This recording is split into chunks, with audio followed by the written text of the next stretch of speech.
Então, pessoal, agora vamos também tentar resolver algumas teóricas, tá? Depois eu volto para exercícios práticos. Então, vamos lá. Vamos tentar responder essa pequena lista aqui, que eu criei agora, tá? Portanto, isso não está na lista de exercícios de vocês, foi criado agora. Primeira pergunta é o que é lógica, né? E o que é lógica de programação? Pessoal, lógica é o encadeamento das ideias. Isso aqui vocês têm que saber na ponta da língua, tá?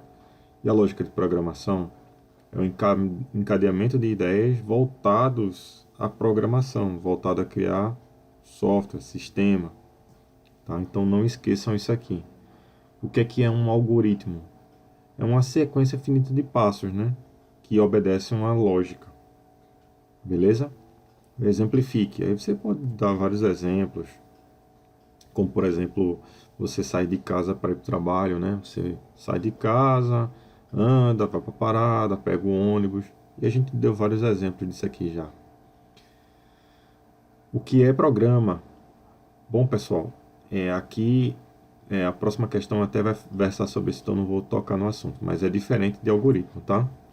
Programa é a execução, é a fatoração, é algo concreto, né? É algo escrito, que tem vida em função de um algoritmo, ou seja, é a implementação física de um algoritmo, tá?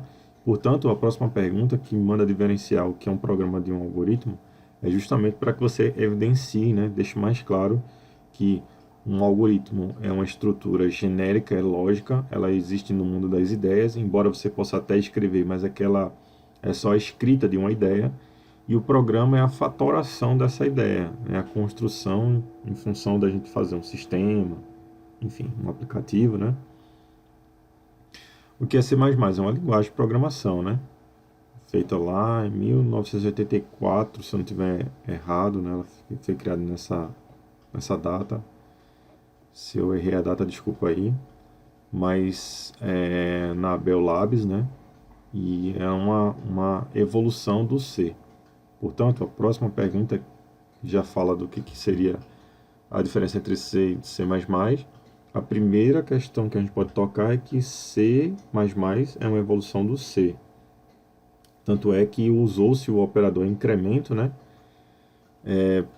que é uma construção da própria linguagem C++, tá, para definir o que seria essa linguagem, ou seja, é o incremento, tá, aditivo da linguagem C, certo?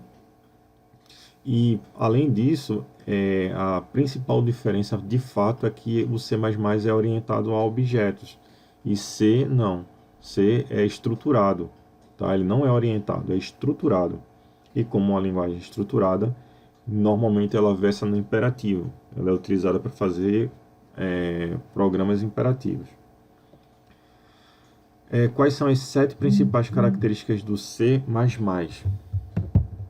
Bom, pessoal, essa é uma pergunta bem técnica, tá? E aí vocês têm que realmente lembrar disso aí. A principal é que é uma linguagem tipada, né? Ela é uma linguagem de propósito geral e é portátil, tá? Então é uma coisa importante você falar. É para múltiplos paradigmas, ou seja, não é feita para, por exemplo, fazer sistema para matemática. Ela é feita para tudo, para fazer sistema para matemática, para jogos, para simuladores, para mobile, para um monte de coisa. Ela foi feita para dar escolha ao programador, inclusive escolhas erradas. Ele pode errar usando essa linguagem, tá? Isso é muito importante porque existem algumas linguagens que eram on Rails que você não tinha a chance de errar porque afinal você só podia programar o que lhe era permitido. Então isso não é muito bom. Não tem overhead, né? Para facilidades que a gente não usa. Ou seja, você não tem que decorar coisas que não vão ser usadas, que são lixo. Foi feito para ser leve. Uma característica importante. C++ é criado para ser super leve, tá? Para em ambientes minimalistas e para ser rápido. Essas são as características principais da linguagem C++. E o que são compiladores?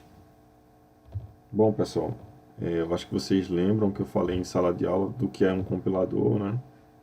Um compilador é algo que traduz o que você está escrevendo em termos de um texto estruturado para virar de fato código, né?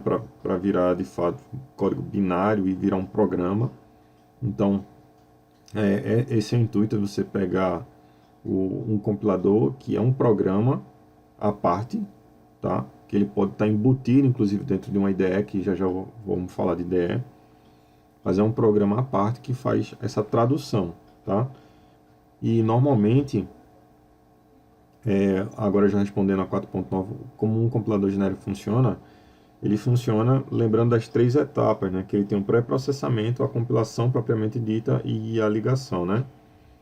Então, no pré-processamento, você faz uma checagem de sintaxe, né? Ver se faltou detalhes bobos, como, por exemplo, um ponto e uma vírgula. Faz abreviatura, né? Variáveis que estão muito grandes, ele reduz, tá? Ele, de fato, incorpora os imports, ele pega as bibliotecas que estão externas e traz para dentro do seu programa. Então, isso aqui acontece na pré-compilação. Na compilação, ele faz a tradução de código para o objeto, tá? Ou seja, ele de fato cria ali tira de texto estruturado para tornar-se de fato um código binário. E na ligação, ele agora vai pegar e vai criar os arquivos finais, os executáveis, né? Que são um produto da sua compilação. Tranquilo? Então, é basicamente isso aí. E o que é uma IDE? Bom, pessoal, uma IDE, como vocês já sabem, a gente conversou, é uma interface de desenvolvimento integrada, né? Que a gente fala IDE porque é do inglês, né? Integrated Development Environment. Então a gente fala IDE, mas na verdade a gente explica no português.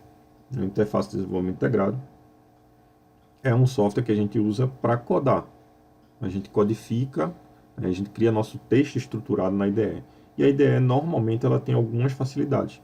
Uma IDE ela tem um editor de texto, tá? Que a gente passa a chamar então de editor código-fonte, beleza? Ele te dá ajuda a estruturar, deixar ele, enquanto você coda, ele fica numa estrutura bonitinha, indentada, até alguns promovem a mudança de cor de algumas palavras reservadas, como por exemplo os tipos de dados, certo?